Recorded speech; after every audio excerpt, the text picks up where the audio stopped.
Hello again, everyone, and welcome back to Skyblock News. I'm your host, Derailious, and today we're going to be going over Skyblock Update 0.26.1, currently on the Alpha Network, which includes a lot of quality of life features for new players, the healing revamp, and a whole lot more. Before we begin, make sure to like and subscribe. Use code RAIL on the Hypixel store for 5% off your order, and without any further ado, let's get started. Beginner sacks are first on the list, and they are found at pretty much any merchant for a skill. So the mine merchant, the farm merchant, the fishing merchant, etc. You can pick these up for about 250 coins, and the base amount that they hold is 640 of each item. If you take a look at these beginner sacks, they don't hold literally every item in the game that they would normally hold. As you can see, for example, there are no dwarven materials in this mining sack, but this is going to be a great way for new players to interact with the sacks system. And if you take a look at the coal collection, for example, you can find all of the beginner sacks at the tier 2 of the collections in which they would respectively be found in. And as you can see, it's just leather and a bunch of regular coal. Players should get a handle on this very quickly. And as you can see, the small mining sack is just an upgrade to the beginner sack. As you can see, it would just take a bunch of enchanted coal here. So that is how the progression works for this system. And if we head over, for example, to the farm merchant, you can find the beginner agronomy sack over here. If we went over to the fishing area and we did the same thing at the fishing merchant, same deal. It's a very nice feature, excellent for new players. Sacks also now have their own item type, as well as their descriptions have been fully revamped so that they're a little bit less overwhelming, and they've moved around some items in the collection related to pufferfish. Now, I don't know specifically what they have done here. I'm going to hover through pretty much everything, but apparently there were some changes. Next, we have quite a few changes related to accessories. To begin with, players now have 9 accessory bag slots unlocked by default. There has also been a major change to the redstone collection. As you can see, there's only 9 tiers now. Basically, they have condensed the collection down, and every tier past tier 1 gives you 6 bonus slots. I'm telling you, they did this for skill locked. But that's not all. They've done quite a few other things. Notably, they have reduced the redstone needed to craft all the tiers of personal compactors. So if you look at a personal compactor 4000, it's only going to be 28 enchanted redstone dust. For the 5000, it's only going to be another 84. Then if you look at the 6000, it's going to be 7 enchanted redstone blocks. And for the 7000, it's going to be 21 enchanted redstone blocks. Magical power has also been renamed to accessory power to be a little bit more clear where it comes from. Accessories now list the accessory power that they give. So as you can see, the accessory power stat is shown on pretty much all of my accessories. This is really nice. It's going to make it easier for new players to understand how much accessory power that they're getting for pretty much every single accessory that they have.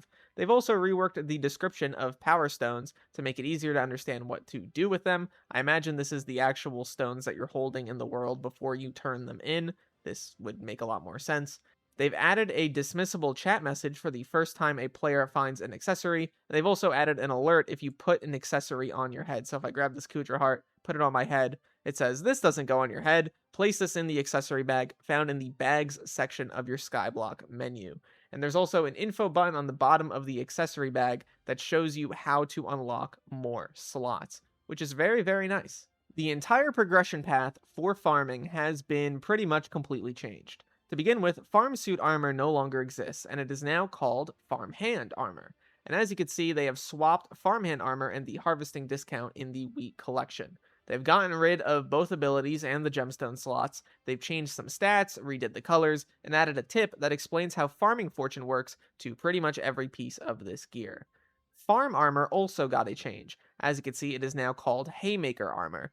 They have changed the helmet to a hay bale. It's not upgraded directly from farmhand armor. They've removed both abilities and gemstone slots. It's now unlocked at wheat 6 and made significantly cheaper to craft. As you can see, it's just a bunch of enchanted wheat around the piece that you want to make, and its rarity has been reduced to common.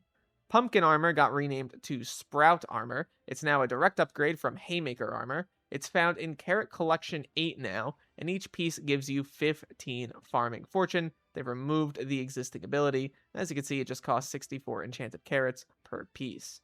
The upgrade to this is now Tater armor. Previously, this was Melon armor. And as you can see, it's an upgrade directly from that Sprout armor. It's found in Potato Collection 9 now. Generally speaking, this should make the process of getting Tater armor and then eventually getting up to Squash a whole lot easier, especially for Iron Man players. I remember this being a real pain. You have to go back and forth between farming certain types of crops, and then you go back to farming melons when you're getting the Squash. It just didn't make sense before. Now it is so much better, and it's a full progression line from the very first armor set to the very last armor set. If you look up Helianthus, you can click on the helmet and you can go all the way down to the most basic gear in the game. I love this. I think this is excellent for the farming skill. It's going to make the process of leveling this stuff up feel a lot more enticing. Players are going to feel like, all right, I start off with this gear, I can keep it all the way through the game. In fact, I think this should be a tip or something explained to the player that with this armor set specifically and with farming as a whole, they can keep their farmhand gear and level it up over time. I think this is done very, very well. Rabbit armor also got a few changes. As you can see, the helmet is now a skull. They have removed the farming fortune and the current full set bonus. Each piece now gives speed and defense, and the new full set bonus gives the player permanent jump boost 2 if they are sneaking, which is pretty nice. They've also moved this to Raw Rabbit 2 collection. Moving right along, if we head over to the barn, you can see it's gotten a little bit of a makeover. The barn is different, the windmill is different, there's a new building over there we'll go over in a second. And yes, they have fixed the melons and pumpkins. I like the new barn. I think it looks really, really good. It's not the only area that's gotten some changes. We'll go over the visual changes later for the mushroom desert. But there's also a new NPC, and he's a pig, and he's the husbandry merchant. If you click on him, he sells basically every basic axe for animals. This is a new system introduced as part of this update. Previously, could only get the upgraded form of these axes from Jake at the top of the mountain if you brought an animal up there. But now there is basic forms of all of these. Should make it much easier for new players to interact with this system. They cost 100 coins each, and they deal 10 damage and buff respective animal drops. Also, you can see the beginner husbandry sack, which is right here. There's also existing husbandry axe changes. They have renamed them all to Advanced Animal Axe. They deal 20 damage. They changed them all to be swords. They updated their descriptions, and purchasing them now requires that basic tier axe. So if you're going to bring stuff to Jake still, you're going to need one of these. There's also been a few other changes. The Rookie Hoe has had 5 Farming Fortune added onto it. Its ability has been removed. They added a description that explains what Farming Fortune does, and the Farmer NPC now gives a Rookie Hoe upon completion of the quest. There's also a Rookie Axe, as you can see here. This has been added for 10 coins from the Farm Merchant. They've also buffed the basic Gardening Hoe and Axe to 10 Farming Fortune, and the advanced one to 15. Also, the Farmhand NPC's quest now actually rewards the player with a common chicken pet and tells the player how to properly use it, which is great. I really love this. They're introducing more mechanics and quest lines as part of the game. Obviously not in terms of lore, but getting people introduced to the game and getting them to understand the basic systems. This is going to reduce turnover, get more people into Skyblock. It's exactly what we need. I also wanted to show off the changes to the desert settlement. I don't think there's too many other physical changes to the Mushroom Desert, at least not at the part of the thread I'm at yet. But as you can see, it did receive an update to its build. It looks very, very nice. There's now moss everywhere all over the oasis. And if you head over, pretty much every single building has been rebuilt from the ground up. It all looks really, really solid. I have literally no complaints at all. They did an incredible job on all of this. And even some of the other areas have been fully changed around. If you go over to where the sheep NPC is, you can see stuff has been changed here too. It's a lot prettier, looks a lot better, fits the modern Skyblock style very, very well. Excited for other islands to get this treatment in the future. For this next part, we are going to head over to the forums as there is a lot of stuff to go over. There's a whole design thread we'll need to get into later, so we're going to be bouncing between a lot of things. First, players are no longer directed to Fisherwoman Enid when they're starting Skyblock. Instead, they begin the Bartender's Quest, which now rewards an undead sword when starting the quest. They've also removed bookshelf power from the game. No enchantments require it anymore. Thank the Lord. Enchanted bookshelves are now a legacy item. They've also added a new pet item to Sugarcane 3, Magic for Pets in a Hurry, granting you 20 speed, and 50 intelligence, a very good early game pet item. They renamed the Your Skyblock Profile button in the Skyblock menu to Stats and Equipment. They've also buffed various pieces of gear that Rosetta sells. Each piece of Squire and Mercenary armor now gives +5 and +10 strength, respectively. They've increased the health and defense given by Celeste armor. They've also significantly increased the base ability damage of the Celeste wand, but reduced its ability scaling and reduced its mana cost to 25. And they've also significantly increased the base ability damage of the Starlight wand, but reduced its ability scaling and reduced its mana cost to 100. All minion items now show what type they are in dark gray text under the item's name. They've also placed a button shortcut to the enchantment guide in the librarian's menu. They've uncapped the NPC buy limit on experience bottles. This is amazing. Players now get sent a dismissible chat message when they get their first rune explaining how those work. They have added a right click to equip prompt to equipment pieces. That took me so many tries to say it's not even funny. This also comes with a new dismissible message the first time you do this. You now get a warning if you try to place a crafting table on a public island. They've added a line to Dusk's dialogue regarding the existence of the rune sack. They've added a right-click to view recipes prompt to the regular compactor. They've rephrased some things in the description of the crystal hollows in Reese's guide menu. They've added /warps as an alias to /warp. They've added /island and /private island as aliases of /is. They've renamed the Adventurer NPC to Combat Merchant. They've changed the Super Boom TNT description to say cracked walls instead of weak walls. And using Warp Jerry outside of late winter now specifies you need to wait until late winter to go, rather than just winter generically. There is also a metric ton of Harvest Feast changes to go over. To begin with, there is the Orchid Mantis pet. To get this, you need floral gelatin. To begin, I think you need a total of 8 floral gelatin, around 1 enchanted egg. This grants you base overbloom and speed. Its first perk is Swift Sickles, which grants +1 farming fortune for every 3 speed you have. Its second perk is Intelligent Specimen, which grants you 20% more farming tool XP. And its third perk is Orchid Nectar, which gives you a 0.02 chance to find jelly or plant matter when farming crops. This pet is intended to give players earlier in progression more access to Overbloom and a way to upgrade their farming tools a bit faster if that is what they wanted. The third perk is something entirely new, giving players a way to get more Sprayinator items independently of pests if they so choose. And taking a look at the common variant here, it takes a total of 8 floral gelatin as well as 1 enchanted egg, and as you can see, it goes seemingly up to 30 speed as well as 15 Overbloom for the common variant. And it has that Swift Sickles perk. I think this is going to be solid for early game, mid game players maybe, who want to level up their tools a lot, want to get a bit of Overbloom. Definitely not the worst thing in the world.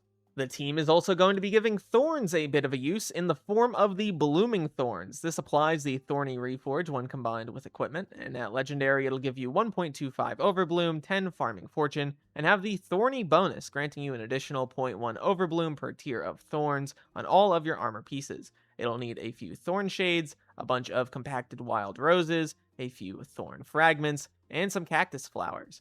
And as you can see, this is definitely going to be an interesting item. Right now, Thorns is a bit of a meme item. The team might make some changes to it someday, but for now, this is something you can apply to your equipment. I wonder how useful it'll end up. And in case you wanted a feast burger with a side of deep fries, you can now get one. And as you can see, in order to get it, you'll need some enchanted hay bale, some feast fungus, some cornucopia, as well as some deep fries. And you can consume this item to permanently gain +1 Overbloom. You can only consume 5 of them in total, though, before the texture just becomes too unbearable. Next up, we have a few changes to go over regarding pests. Now, there is a totally new system for upgrading the Sprayinator. And as you can see, it goes from the regular Sprayinator up to the Juicy Sprayinator, and then the Groovy Sprayinator. In order to get these, you'll need a Sprayinator, some copper, and 2 upgrade nozzles. In order to get the Juicy nozzle, it's nothing too crazy, it's just a bunch of enchanted melon slices. In order to get the Groovy one, though, you'll find that the recipe is pretty similar to something that already exists. And yes, the Groovy nozzle is a replacement for Buzzy Bee's Fantabulous Disco Destination. The team felt that the system involving the Fantabulous Disco Destination in which pests were able to basically spawn on top of it, was much too strong. It was being abused by cheaters. They shouldn't have released it like that in the first place. So they have changed it out for this groovy nozzle. Now you're able to upgrade your sprayinator. You get longer lasting sprays. You get more bonus pest chance. You get an increased likelihood of pests spawning in those plots. And also, you have to use more materials. I think it goes from 1x up to 3x materials up to 5x materials. And if I were to grab my groovy sprayinator and run over to a plot, and I don't know, let's just set, I don't know, tasty cheese, whatever. Let's see if I have enough. Yeah, as you can see, I sprayed it with 5 tasty cheese, and it will expire in 60 minutes. This is just a major difference. It's going to take a little bit of getting used to. It is seemingly a nerf in some capacity, but the end goal is to make farming more healthy in the long run. They don't want players running around macroing, cheating, whatever. This is the reason behind this change. In terms of other feast-related changes, there are now 4 crops per season instead of 3 during the Harvest and Grand Feast. They've also gone over their ideology regarding the disco destination, as was mentioned before. The team states, "This seemed like a good opportunity to kill 2 birds with 1 stone." The team also writes, "You now only need 2 feast fungi to craft fragranced brown mushroom paste. This item was previously far too expensive for the value it provided." The team has also added 5 carnival tickets to each donation tier for both Harvest and Grand Feasts. The team has also buffed the NPC sell price of all Feast rare crops to 50k coins. This should be solid for Iron Men. You can no longer fuse into the Cocoa Leech shard as it bypassed the intentional way of obtaining the item, and they've buffed the amount of copper earned from the fungal tip jar. Previously, it was a 25% chance to get 2 or 3 copper. Now it's a 75% chance to get between 2 and 5 copper. I still think this is crazy weak. At least add like a 1% chance or something to get like 1,000 copper.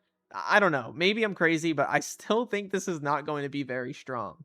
The Lucky Clover and Poignant Lucky Clover now give even more Overbloom, +7 and +13 respectively. Note the Magic Find will be eventually removed from these items as part of the Magic Find rework. The team has removed the Jacob's Participation Medal in the way it currently exists. It's now a legacy item. It can be used as minion fuel, but it can no longer be obtained.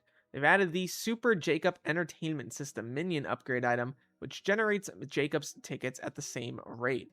It's crafted with chirping stereos, a plant boy advance, bot root, enchanted paper, and enchanted iron blocks. The original item was far too expensive to ever be worth using, especially since it was temporary. Now that has been resolved. The Rare Finder chip has also been slightly nerfed. Previously, it gave +2, +2.5, and +3 per level Overbloom. Now it's down to 1.5, 2, and 2.5. At max level, it now gives 50 Overbloom instead of +60. Previously, the Rare Finder chip was a very large portion of all the Overbloom in the game. With this update, they've moved it around, they've added some Overbloom to other things, so they have nerfed the amount you get here. By shift right-clicking, you will consume the entire stack of Locust Larva in your hand, and overpriced drinks are now crafted with 8 Agordians and 8 Designer Coffee Beans instead of 14 Agordians and 64 Enchanted Sugar. This is mainly a thematic change, but also balances out the usefulness of both of these rare crops a bit more. They've increased the difficulty from easy to medium for the Feast Brothers contacts in the contacts directory. There are also quite a few pet changes alongside this update. The elephant pet has had a couple changes. The Abundant Harvest perk has been buffed to give +20% Sawdust, up from +15%, and they've added 50 farming fortune to the base stats of Mythic Elephants. The Mushroom Cow also got a few changes. They have removed the Efficient Mushrooms perk, Mushroom Eater is now the first perk, Farming Strength is now the second perk, and there's a new third perk, Bovine Blessing, which grants you a 0.02% chance of finding cheese or dung when farming crops. The base farming fortune now scales from 1 to 100 instead of 11 to 110, and they have refreshed the item lore. They have also replaced the Weaponized Honey perk on the bee pet with a new perk, Honey Harvester, which grants you a 0.02% chance to find honey jars when farming crops. They've halved the amount of floral gelatin needed to craft royal jelly, and bee now sells honey dippers to upgrade your common bee pet instead of selling you the higher rarities directly. They've also changed the default skin to better resemble the bee from vanilla Minecraft. Next up, we have the healing revamp. There is a lot of stuff to go over in this capacity. I don't know if I'll go over literally every single change, but I'll try to cover as much stuff as possible. And this is also something that you probably won't understand unless you've watched the first video on the healing revamp. I won't go over all of the details about the revamp again. You gotta watch that video. I'm very sorry. It would just take another 20 minutes, and there's so much more to cover. But basically, the healing revamp reworks vitality as a resource stat that governs how often you can cast healing abilities. They don't intend for existing content to be harder as a result of these changes, but I'm going to be honest, in the current state of the alpha, I don't believe that to be true. I think that there are still problems and changes that they need to make. This thread will contain a list of the changes for the healing revamp since the initial public alpha, and as you can see, they want you to test a lot of different things: Dungeon, Slayer, Crimson Isle, Kudra, Fishing, Mythological Event, etc. And here is the change log. To begin with, they have some sea creature adjustments. For Nessie, Nessie's charge attack has been changed from 50% plus true damage to 2x the damage stat, or 4k. The base damage is now only 2k damage. The Wiki Tiki has been changed to have its totem beams only deal 8,000 flat damage rather than a 1.5k true damage. I promise it's a whole lot less. Thunder have been changed. The leap ability is now 15k damage. The eye beam is now 2k damage. For Jawbus, the laser is 1x the base damage, the fireballs are 0.15x the base damage, and the base damage is 10,000. And for Ragnarok, the base damage is also 10,000. Moving on to the mythological ritual, there has been quite a few adjustments. As you can see, for King Minos, its rage mechanic has been reworked. Previously, it changed regular damage into true damage based on the amount of times hit. Now it increases regular damage based on the time alive, similar to the Inquisitor. The Bobber stat reduction cap has been changed from negative 80% to negative 50%. The Bobber damage is now 5,000 regular damage, and the Slam damage is now 4,000 regular damage. The Manticore has had its damage nerfed from 8,000 down to 5,000. The Sphinx has had its damage changed from 4,000 to 3,500 at legendary rarity, and the Mythic has been changed from 7,000 down to 5,000. And the Gaia Lightning has been changed as well. Previously, it was a percentage of your max HP as true damage. Now it is 5,000 regular damage at rare. At epic, it is 7,500 regular damage. At legendary, it is 10,000 regular damage. And at mythic, it is 15,000 regular damage. For the Harpy, the intelligence and vitality stat reduction is capped at negative 50%. And the Cretin Bull damage has also been changed. Going from common to mythic, it is now 1,000, then 2,000, 3,000, 4,000, 6,000, and 10,000 regular damage, rather than being a percentage of your max HP true damage. The Inquisitor damage has also been lowered slightly. Legendary went from 750 down to 700, and Mythic from 1,000 down to 900. Littlefoot has also been changed. Its base damage has been lowered from 15,000 down to 10,000. And now we move on to dungeons. First, the team writes, dungeon stat scaling has been adjusted. Basically, everyone that is now at Kata 50 is now stronger. I'm going to go in game and tell you what that means. If you take a look at your Catacombs level, you'll notice that it's a little bit different than how it worked before. Previously, the scaling of the Catacombs was pretty top-heavy. You would gain most of the improvements at the highest possible levels. This made it relatively difficult if you were Kata 36, even Kata 40. Getting into M7 was kind of tough, and at Kata 24, when you wanted to get into stuff like F7, it was also pretty tough. The team has changed this, and now the scaling is a lot more linear, past once again around level 7 or so. This should make the process of getting into later dungeon floors a whole lot better. And if you take a look at Kata 40, the amount of stat boost you get has gone from 315% up to 385%. This should make you around 50% stronger and around 30% higher EHP while in dungeons. For Kata 30, it's a bigger increase, going all the way up from a total of 205 stat boost percent up to 285 stat boost percent. This gives you around 75% more damage to work with and around 45% more EHP. This is really solid, and even at Kata 50 you do get a small bump. It has gone from 475 to 485. This gives you around 5% more damage and around 3% more EHP. This is going to make the process of new and inexperienced players getting into dungeons a whole lot better. It's going to be much easier for players to make the jump to floors that were previously very difficult for them. Stuff like F7, stuff like M7. those leaps should be a lot more easy to take on. And if you're someone who's currently around Kata 40, congratulations, you're going to get the stat buffs of an old Kata 46 or maybe even an old Kata 47. It's going to make this a whole lot better for you, and I'm really excited to see this change come to Skyblock. Dungeon mob damage has been adjusted specific to each mob. There is one health nerf, but there are two damage nerfs that combine. The comparison of current mob stats versus alpha mob stats can be found by clicking on this link. It is a massive Google Docs spreadsheet. I'm not going to be able to go through literally everything here. As you can see, we'd be here literally all day long, but the TLDR is that damage across the board should be lower.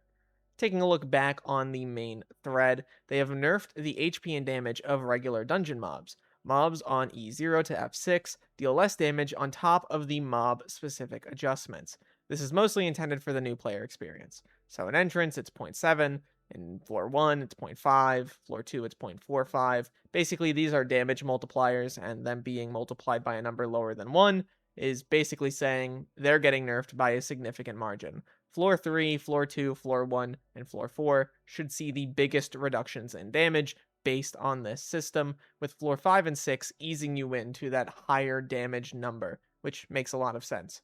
They've also reduced a lot of big damage numbers in the dungeons. Fire traps, arrow traps, crushers, tripwire traps, and lava damage have all been changed around a lot, especially lava damage in Floor 7 and M7. In Floor 7, it deals 8,000 regular damage, and in M7, it deals 60,000 regular damage, which should be more than survivable with all of your HP and all of your defense boosts.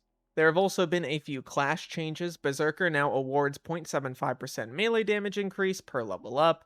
Melee hits are 5 times more effective at scaling the Lust for Blood damage bonus. For Mage, it now awards 5 ability damage plus 1 ability damage every 5 levels. For Healer, it now awards 10 plus 0.2 Vitality per class level, and it also awards 10 plus 0.5 Flat Mending per class level. Mending now affects Healer's self-healing.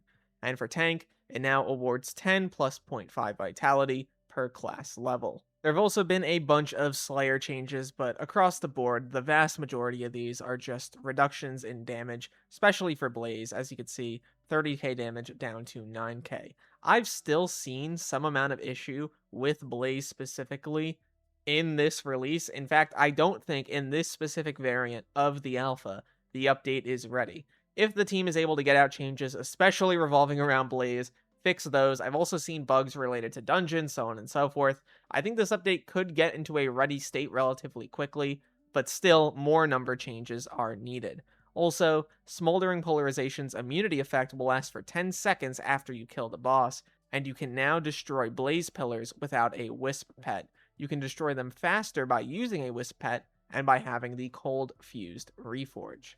For the Crimson Isle as a whole, there's been a lot of changes. Mini-bosses have been adjusted as follows. The damage requirement for loot has been lowered to 250,000. For Ashfang, the Gravity Orb now deals 5k damage per second instead of one-tapping you.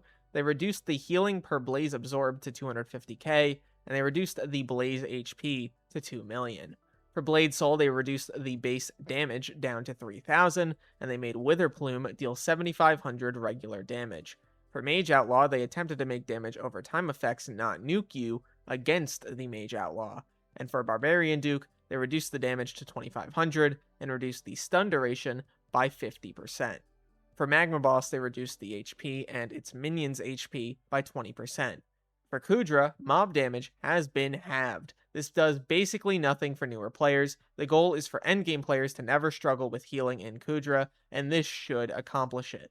They've also added Plasma to the Mithril Grubber's loot pool. This lets you obtain Plasma without killing ghosts. It's likely even more efficient than killing ghosts, and that's fine. This is also assuming you have minimal fishing stats, so that's pretty cool. Vitality is now permanently displayed after you first use an item that costs Vitality. They changed the refrigerate cost from Einery to require less volcanic rocks. They removed the healing from Werewolf Armor. Explosive arrows no longer damage yourself, which is great. Vampire Dentist Relic now has a 20 seconds cooldown on proc. They're considering letting it proc more frequently, but healing for less. Flaming Flay now no longer heals when hitting non-sea creatures, and they've adjusted items that have health costs into flat health costs, as follows. Gloomlock Grimoire has been changed from 25% to 800, Flower of Truth from 10% down to 100, Bouquet of Lies from 10% down to 250, Sword of Bad Health from 5% to 100, and Staff of the Volcano from 50% to 1000. They've also removed the overflow mana cost on Gloomlock Grimoire's Extreme Measures ability. The team has also put out a full design thread going over the healing revamp, why it needs to happen, why the team is doing it, so on and so forth. A lot of the ideas expressed here are ideas they've already discussed in the first overall thread going over the healing revamp on Alpha. This is just said in a much more succinct way with hypotheticals, allowing you to see all of the information much more clearly. I think this is great for a newer player who doesn't really understand why this is happening. I'm not going to go over every line of this entire thread, but I do think this thread is very useful, and I hope they continue to make threads like it in the future. We will cover a few aspects of it, though. First, with regard to Ghosts and Plasma, as you can see, Mithril Grubbers now have a 2.5% chance to drop Plasma, with the dropped quantity scaling depending on the type of Mithril Grubber fished up. So for a small one, it's 1 Plasma, for a medium, it's 2, for a large, it's 4, and for a bloated, it's 12. This should make you not have to kill ghosts if you don't want to for the X555 drill. Very, very nice. I think this is a super solid change, and I'm a big fan of it. The next couple sections go over the same overall theme when it comes to immunity items, as well as the broken design of certain parts of the game. When it comes to players skipping phases of bosses, when it comes to them skipping entire encounters, the team has to make the call here. Is the skipped mechanic inherently a bad mechanic, or do people just want to skip it for making better money rates or better grinding rates or whatever else? And on top of that, do they need to change out the mechanics so that they're more fun, so on and so forth? So in the future, what they write here towards the bottom of this thread is to keep the game healthy. When new content or a balancing update occurs, tell us when gameplay feels bad and why. If you need a cheese to enjoy something, explain why the regular gameplay is bad or lackluster. Broken things are fun for a bit, but they can quickly ruin what has made the game fun in the first place, is their argument. There is also a major section going over many of the mana enchants. Basically, the vampire mana enchant got a significant buff. It was useless before. Now it gives you up to 4 HP for every vitality used. And on top of that, when it comes to the enchants as a whole, previously the old version had a static cap. No matter the amount of armor pieces the enchant was on, you would not be able to get past that cap. And as you can see now, adding the enchantment to more armor pieces increases that cap, so it should be more usable in pretty much all content. Ferocity has also been seemingly removed from the system. Now it's attack speed, allowing you to cap out at double your DPS. Players should always prioritize hitting that attack speed cap for the double damage increase. They took the approach of replacing one problematic special stat with a less problematic one. That being said, they are open to potentially changing this to an intelligence boost if the players want it. We've already covered many of the changes to the Gloomlock Grimoire, but the team goes over their ideology behind some of the changes here. There's also a bunch of other changes to Wolfslayer and the Pooch Sword that are thought up. For example, they're thinking that maybe in the future pack armor could be a more offensive option, whereas Mastiff is the defensive option available for Wolfslayer. Back to the Mastiff armor, the alpha iteration of the gear had some errors. Mastiff armor was supposed to have only 30% reduction on each piece instead of negative 100. It should make it a lot easier to build defense on the armor now, letting you tank a whole lot more. The 30% crit damage reduction that Mastiff armor has is designed as a trade-off for using a tankier armor set. They're down to replace this trade-off with a flat negative 15 crit damage per Mastiff armor piece, if that is what is preferred. And next up, we have the Pooch Sword. They're giving it a bit of a buff.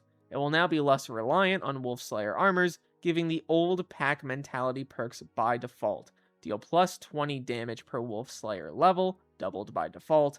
Deal plus 200% damage against wolves, doubled by default, and buffed 100%, and buffed from 150% to 200%, and having a new pack mentality ability. This allows you to deal plus 100% damage against wolves when wearing a full set of Armor of the Pack or Mastiff armor. These new buffs will make the Pooch Sword a decent standalone Slayer weapon, just like its other counterparts. When it comes to Blaze Slayer, the team has nerfed it quite a few times by this point, but they do notice a bunch of players still needing even further damage reductions to safely do the content. They also suspect that players may not be utilizing all of the defensive resources they have available. Increasing true defense or healing even slightly can have a big impact.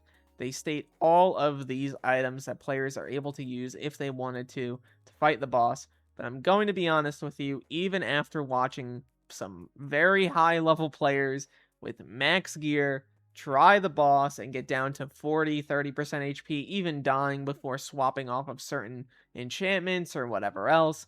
I don't think Blaze is in a perfect state. I think some of this stuff needs to be looked at. I'm going to be real. Next, the team goes over the ideology and thought process behind the change of the Catacomb stat boost, which we already covered. Basically, they want Floor 7 to be appropriate for the proper stat boost that you get at Cata 24, and they're making that change. The new stat boost curve values are as follows, and you can look through them here if you'd like. The TLDR is that at the mid to late game level, you should notice some significant improvements in the amount of stats you're getting, whereas at the very, very late game level, you're going to get a smaller stat boost because, frankly, you don't need it once you're already Cata 50, you're at Cata 35, Cata 40, that's when you're going to need those stat boosts the most. And even at Cata 24 and below, you'll see a significant increase. And they summarize this with this chart right here. This is what I was referencing earlier on. At Cata 30, your stat boost goes from 205 to 285, 75% damage increase, 45% EHP increase. The team goes over a few other things that have been nerfed fairly significantly in dungeons. For example, sources of damage that are nigh unavoidable. Fells, spirit animals, frozen adventurers, shadow assassins, Skeletor, Skeletor Prime, Cryptolurker, Skeleton Master, Super Archer, and Zombie Commander. All of those have received significant nerfs. Fells all the way down by 30%. Very, very notable. On top of that, they go over the changes to stuff like the fire traps, the arrow traps, lava damage. TLDR, dungeons should be a whole lot better for you at pretty much any Cata level.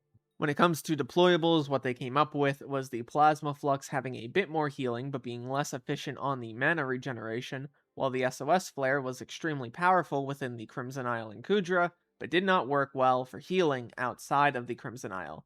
They've asked players if they want SOS Flare to heal outside the Crimson Isle at 50% of the healing effectiveness, but it will require a significant increase in the SOS Flare's activation cost of Vitality, going all the way up to 50, and also compromises the niche that Plasma Flux has with its increased healing. If this is what people want, let the team know. And finally, we have the Endstone Sword. It now only works on the End Island with this update. As some people stated, they had two options. Let the ability be useful on all islands, but it'd be neutered to a point where it was completely not worth it to use. Or they could let the ability be used in a restricted bubble of content. They decided to let the Endstone Sword be potentially useful while in the end. They've seen some requests wanting Endstone Sword's damage boost to be usable outside of the end. While the loss of damage is an unintended consequence of wanting to get rid of the damage resistance from Endstone Sword, they don't plan on adding this damage boost back, especially when it's not inherently balanced anyway. Wrapping up here, this is an absolute behemoth update that pretty much affects every single part of the game.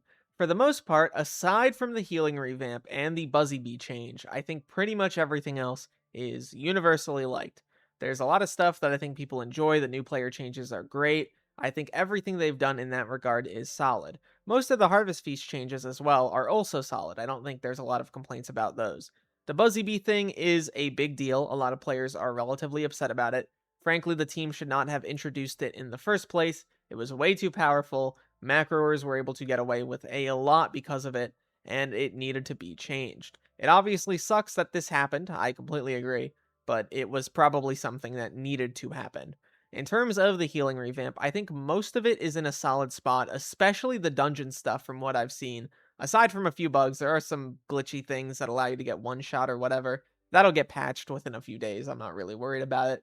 But in terms of the stat changes, I think they're really solid. Players will be able to get more into dungeons at an earlier point.